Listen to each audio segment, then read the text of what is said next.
finally get to talk to you almost, well, not quite person to person, but, to kind of back and forth.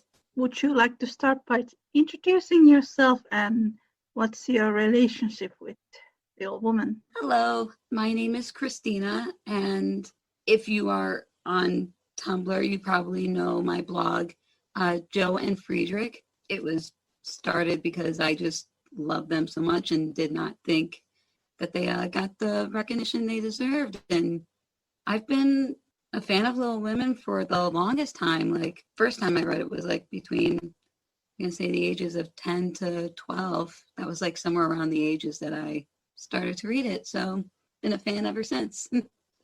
That's amazing. It was the great illustrated copy of it. So like it was sort of the abridged version, and then managed to, over the years, finally get a hold of a copy that was an unabridged version. So it was sort of a journey to get to where I'm at right now of like almost full-blown obsession. I think one of the reasons why I actually started my podcast was because of your blog. Because when I was younger and I was obsessed with Little Woman, I was in Live Journal, and then there were like Amy and Laurie group and Joe and Friedrich group that I was lurking there. They slowly vanished. Aww. I think your blog was really the only place where I could find people who were interested from the canon. Everywhere else, it was just about the films or very strange views about Little Women that I did not agree. I am very grateful for your blog, and I think many others are too. Aww, that's so great to hear. Yeah. I mean, I felt just like you. It was like either most of the people that were around me didn't know or care about Little Women, and those that did were just kind of knew only like you said, the movie version. And many of them are great. I don't know if we'll ever get to it, but we can, I have many thoughts of the most recent. But most of the times, the film version seems to sort of put more focus on Joe and Laurie. And I was like, no, like, to me, I don't know, it felt, and this is because, again, I remember when reading the books, I was like, it almost felt a little incestuous to me because I always identified with Joe, and I have a brother, and so much of Joe and Laurie's relationship while they were like growing up felt very much how like me and my brother would interact, just this very goofy, ridiculous antics that to the point where I would probably be doing like some of the more quote unquote boy stuff. So when people were like, oh, Joe and Laurie, I'm like, ew, no, I can't. Like, not at all. That for me was just like, that's just too weird. I can't even fathom the thought of Joe and Laurie at all. Yeah, that is very true. And then there's this quote from Louisa May Alcott where she writes that she wrote Laurie to be the brother that she never had.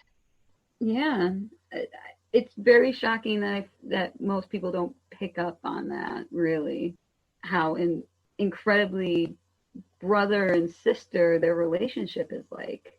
And I know that some people are like, oh, I love the idea of childhood friends to lovers, but it's like, not them. Not them at all.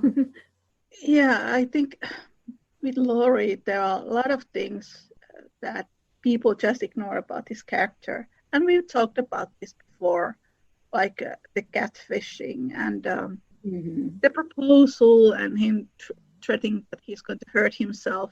And all these very disturbing red flags are there, but then they're not in the films, and most people don't know about them. Yeah, it's amazing just how the media will change your perception of what a story is. Because I remember, I don't know if you maybe had seen it, but someone, I think it was their own post or someone replied to a post I did, and they're like, after watching the 2019 movie, I was like, maybe I'll go read the book. And they were not just surprised, but full-blown shock to see that there was not even a hint of Joe and Laurie. And they were like, in a way disappointed and like kind of really like upset that Gerwig would do that when like the book never did. So it's amazing. So yeah, it's amazing how like how media / movies and whatnot will change how we perceive how the story should be, because that's not how it went at all. Somebody commented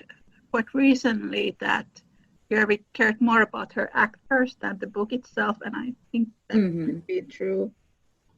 I think it's also a problem in the 1994 film and maybe the 1949 film.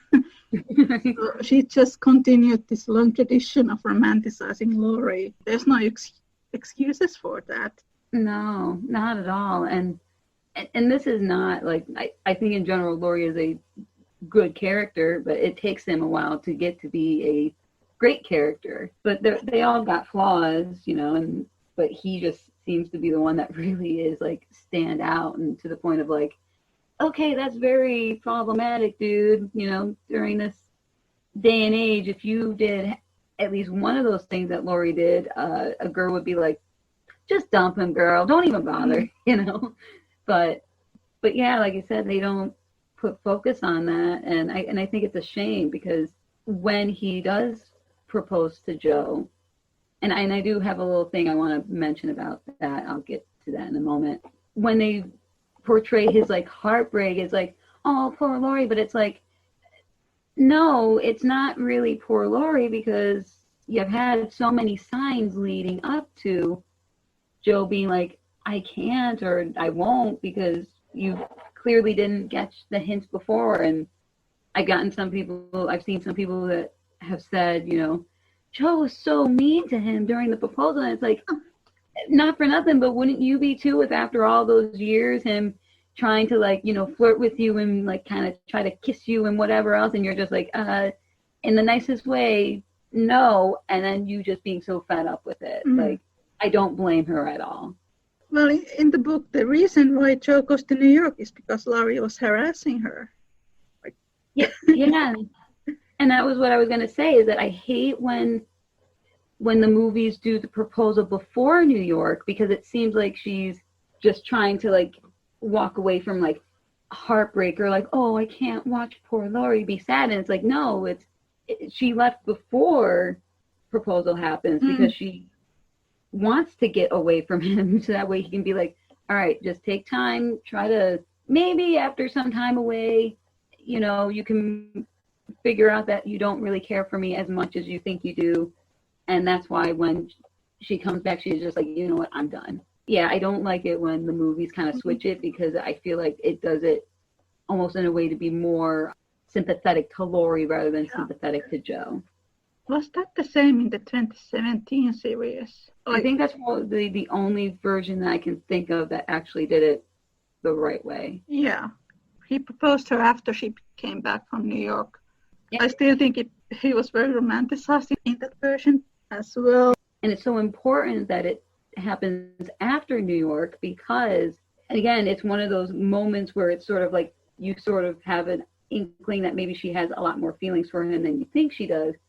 But the other version that actually does it correctly is the BBC version, the 1971, because in both of those versions, they both say like, oh, don't tell me you fell for that old man. And it's like, that's such an important moment, because it's Jo standing up for Friedrich and saying like, don't talk about him like that, and like getting that sort of like first inkling that maybe she has a lot more feelings for Friedrich than you would think she does. And standing up to Laurie, who has been her friend for many years, and pretty much saying, shut up, you don't know what you're talking about. He is as dear a friend to me as you are. Like, I think it's very important in showing the development of Jo and Friedrich's relationship, is that one little moment where she sort of is like ready to just tear Laurie apart, because how dare he say something poorly about her Friedrich. Yeah, and if he's her friend, he should respect her.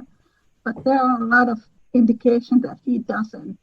Like before Jo goes to New York, there's that time when he's low-key trying to flirt with her, and she clearly says no. And then before that, a couple of years before that, when Beth gets sick for the first time, I think he's trying to kiss her, and then she says no. And she's 16. And when she goes to New York, then she just starts to develop these feelings for Friedrich. So it's just this natural way of things that she would reject him.